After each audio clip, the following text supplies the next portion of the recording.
It's called a cairn. It's a Gaelic term for a rock pile built as a landmark or memorial. Maybe these are navigational markers or tributes to lost friends. Who knows? Each is a story without words. So let's begin this story without words. The sights and sounds of the Abacos will do just fine.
So just go ahead and start telling us your name and what it is that you do here. All right. Grew up here. Start again. Sorry. We got plenty of time. Yeah, so. good. I don't even know where to begin. That's okay. So let's just go say. Captain Corey Sawyer is like one of those cairns, a story without words. But if you try hard enough and long enough, you can get him going about what he loves. Fishing, hunting, Bahamian life in Marsh Harbour. To the right side of it, he's only held on by a little piece. But try not to cut the good meat. Rake him. There he comes.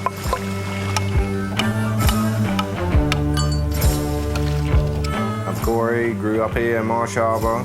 That's all I ever known. My mom and dad, they grew up here when, Marsh Harbour was very small. 50, 60 houses on the front street, we called it. No power. Doing homework with kerosene lanterns. You hear a lot about it growing, and now I get to see it even growing in the last 10 years.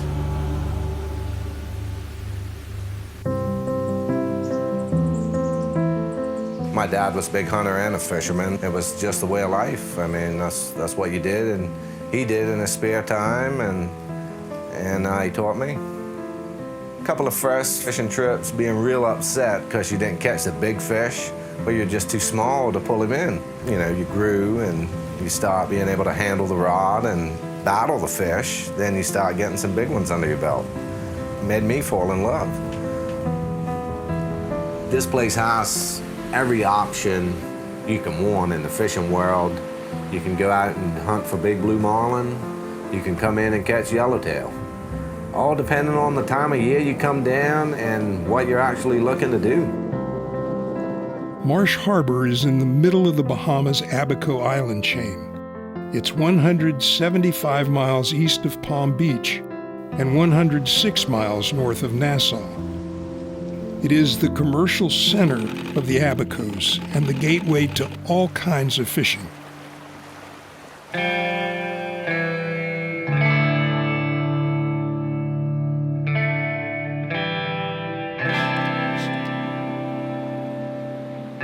Wide open blue water, remote blue holes.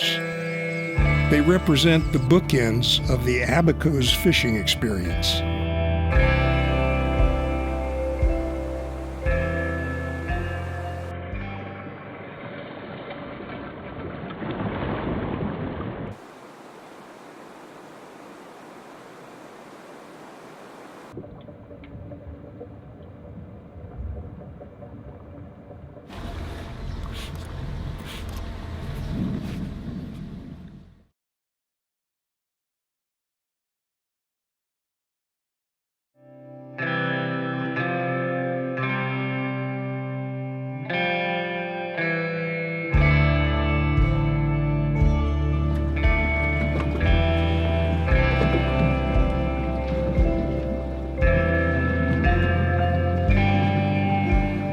dropping. It doesn't make for the most exciting fishing footage. A shot of 800 feet of line peeling off an electric reel? That definitely won't go viral. Slow motion can't even help, but it's efficient and effective. Deep dropping, believe it or not, I hated it as a kid. It seemed boring. You kind of only caught the same snapper over and over. I just prayed for a shark to bite my dad's line.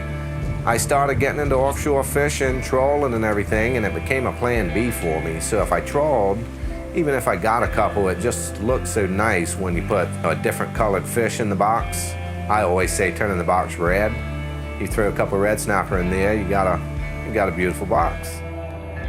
Fishing ultra-deep water is made a lot easier with electric reels.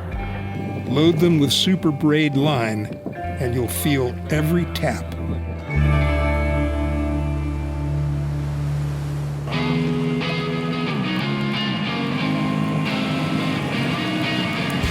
Bottom dwellers that they are, grouper make an appearance. We call it a deer. Deer. I think maybe it might be similar to you guys at snowy.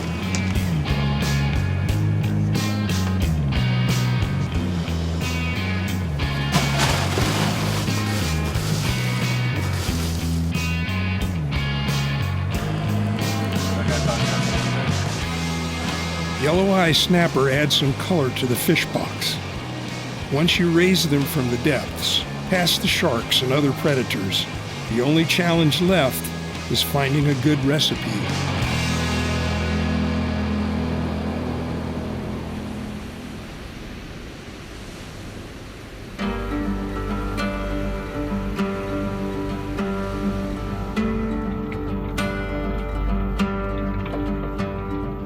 When it comes to getting in the water and getting, producing, if the water's clear and you have a calm day, definitely you're not going to get skunked.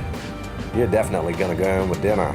On the other hand, with the rod and reel, if those fish are being finicky and don't want to bite, you're going to go in empty-handed. If it's warm enough weather for me, I can get in there and get a few conch and it's lobster season, get a couple lobster, spear grouper or hogfish, end up having a nice dinner.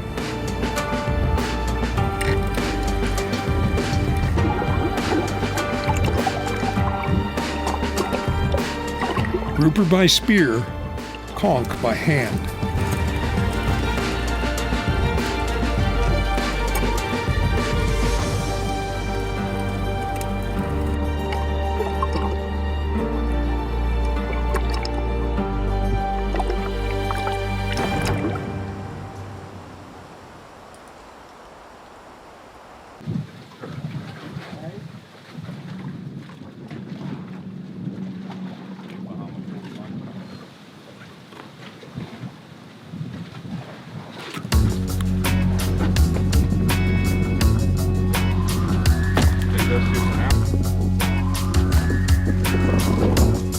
Back at Harbor View Marina, Corey cleans the day's tape.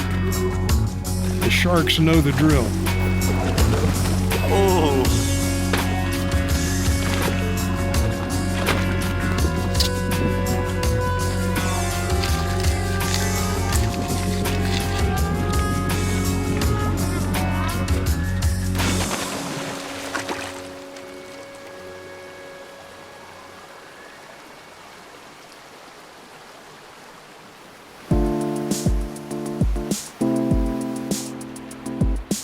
Next up, a spot in the Abacos few have seen, much less fished. That's because it requires the right transportation.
When it comes to fishing the Abacos, the closest thing to sliding under a flaming limbo stick is bonefishing.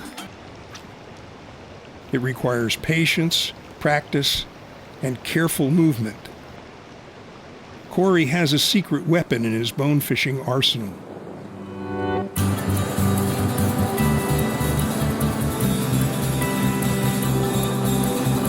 Started going on the actual airboat. My dad used to get me out of bed in a blanket, and I'd wake up over there with him. Not mainly fishing, hunting, then we'd do a little fishing after it was all over. The airboat allows Corey to reach untouched honey holes, spots that are otherwise inaccessible. 80% of people who go over that way know about there. Definitely everyone can see all of this stuff off of Google Earth now. Can they get to it? That's another question. Corey estimates there are only 10 airboats in Marsh Harbour, so it's an uncommon way to fish the area.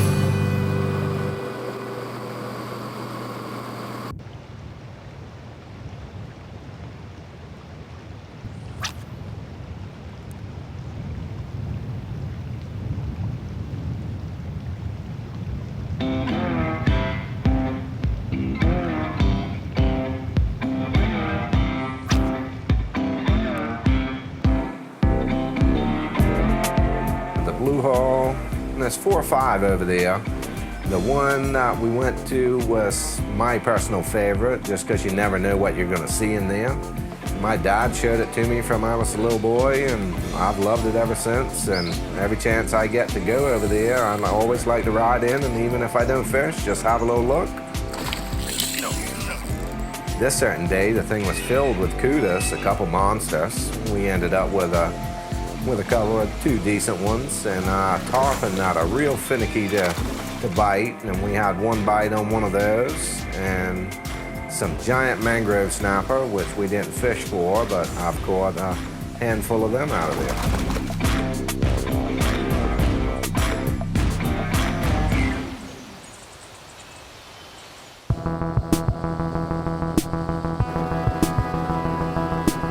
The airboat roars across the marsh and pulls up to a spot where bones are piled up in shallow pools.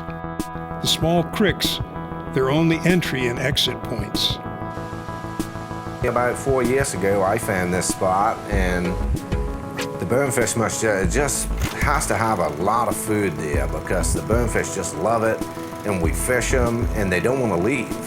And that's real odd for a bonefish because normally you spook him up, he gets out of there. But they keep on coming and stay in there and let you play pretty much all day with them.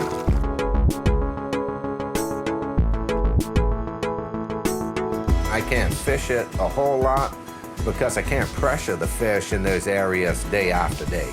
I kind of hold back on them a little bit. The Bahamas arguably has the best bone fishing in the world, which is only possible because of the healthy habitats. A key focus of Bonefish Tarpon Trust efforts is to do research into fish and their habitats. We very much believe that if you have healthy habitats, you can have healthy fisheries. The biggest threats to fisheries around the world are habitat loss and degradation. One of the nice things about the Bahamas is, for the most part, the habitats are in fantastic shape. And so we can work proactively in the Bahamas to identify the habitats important to bonefish and get them protected. But that's one reason that the fishing for bonefish in the Bahamas is so good, because the habitats are in such great shape. And if you have healthy habitats, the fish populations can take care of themselves.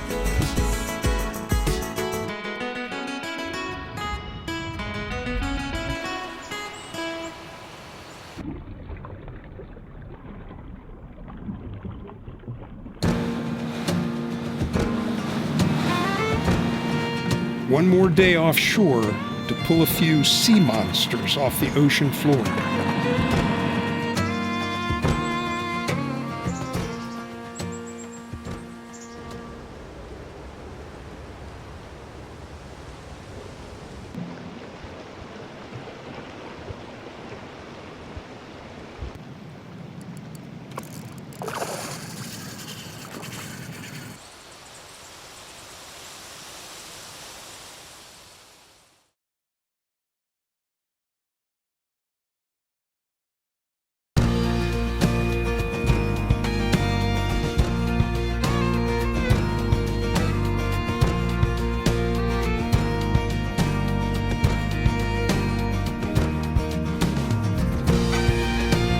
Corey pulls out a terminal rig adorned with 5 circle hooks and baits them with pieces of squid.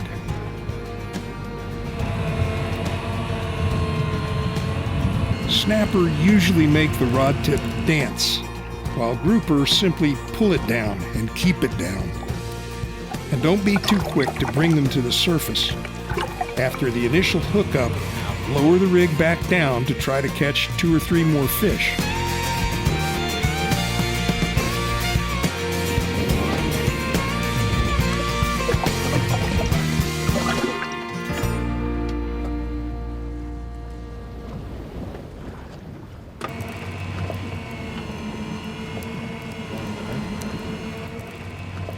The electric reel doesn't make for compelling footage, but the sea monsters at the end of the line do.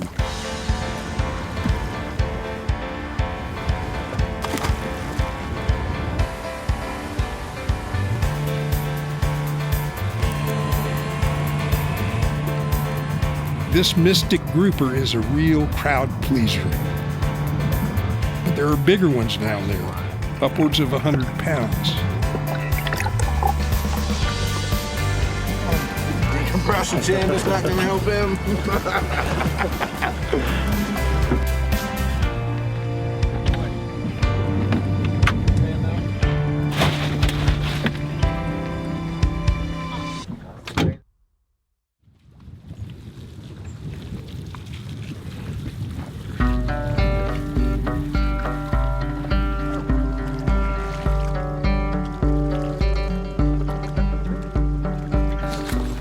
Mixture of all kind of fruits.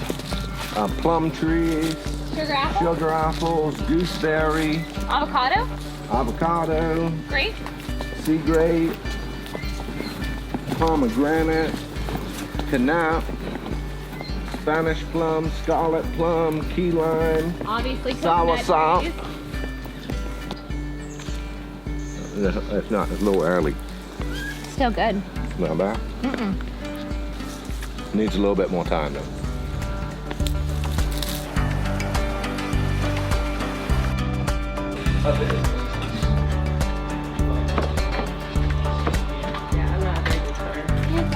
Daddy's